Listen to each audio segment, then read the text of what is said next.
3.1 का सवाल number 3 page number 62 झील में दिए हुए हर हिसाबी तसाउत का पहला रुकन और मुश्तरक फ़र्क मालूम कीजिए। देखिए सवाल नंबर 2 का पूरा अपोजिट है। सवाल नंबर 2 में पहला रुकन और मुश्तरक फ़र्क दिया हुआ था, उस पर से हमने हिसाबी तसाउत मालूम किया। अब यहाँ पर सवाल नंबर 3 में हिसाबी तसाउत दिया हुआ है, उस पर से हमें पहला रुकन और मुश्तरक फ़र्क मालूम करना है। देखिए बोर्ड पर 5, 1, -3 एंड -7 ये पहला क्वेश्चन हमको दिया हुआ है। ए यानी पहला रुकन T1 मालूम करना बहुत आसान है, क्योंकि जो पहला दिया हुआ है ये 5, यही ए रहेगा, यानी यही T1 या ए कहलाएगा, जो कि है 5। अब जो मुश्तरक फ़र्क D है उसको मालूम करने के लिए हम दो अरकान का फ़र्क देखेंगे। जैसे T2 - T1 करके देखेंगे। T2 - T1, T2 कितना है 1, 1 - 5, 1 - 5 इज़ -4। अगला करके देखेंगे और एक ट्राई T3 - T2, इन दोनों का फ़र्क देखेंगे।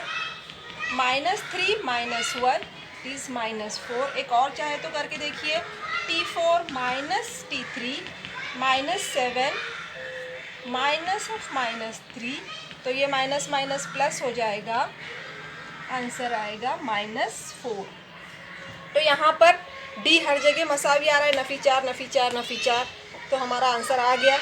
बहुत आसान सवाल पूछा गया है कि ए बराबर और डी मालूम करना है, इसलिए ए बराबर 5 और डी बराबर नफ़ी 4। Second question 0.6, 0.9, 1.2, 1.5। T1 is A, therefore A is equal to 0.6। D के लिए T2 - T1, 0.9 - 0.6, आप माइनस करके देखिए तो 0.3 आंसर आएगा। Similarly T3 - T2, 1.2 - 0.9 and T4 - T3, 1.5 - 1.2। यहाँ पर D देखिए कॉमन आ रहा है 0.3, therefore A equal to 0.6 and D equal to 0.3। Question number 3 आसान है। 127, 135, 143, 151।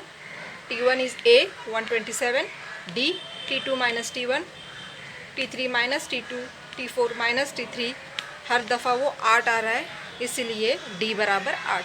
A 127 और D बराबर 8।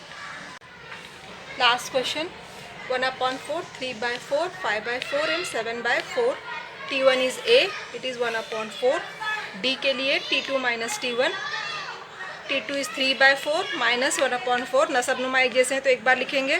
3 नफ़ी 1 बटे 4, 3 में से 1 गए 2 बटे 4, 2 1 का 2, 2 दूनी 4, बचा क्या यहाँ पे, देखिए यहाँ पे गलती हो गई, क्या लिखना चाहिए 1/2। Next T3 - T2, T3 is 5/4 - 3/4, यहाँ भी नसबनुमा एक जैसा है। 5 - 3 it is 2, 2/4, answer 1/2। T4 - T3, 7/4 - 5/4, 7 - 5/4 it is 2/4, answer 1/2। Common difference देखिए 1/2 आ रहा है, और जो पहला रुकन है वो 1/4 है, इसलिए A बराबर 1/4 और D बराबर 1/2।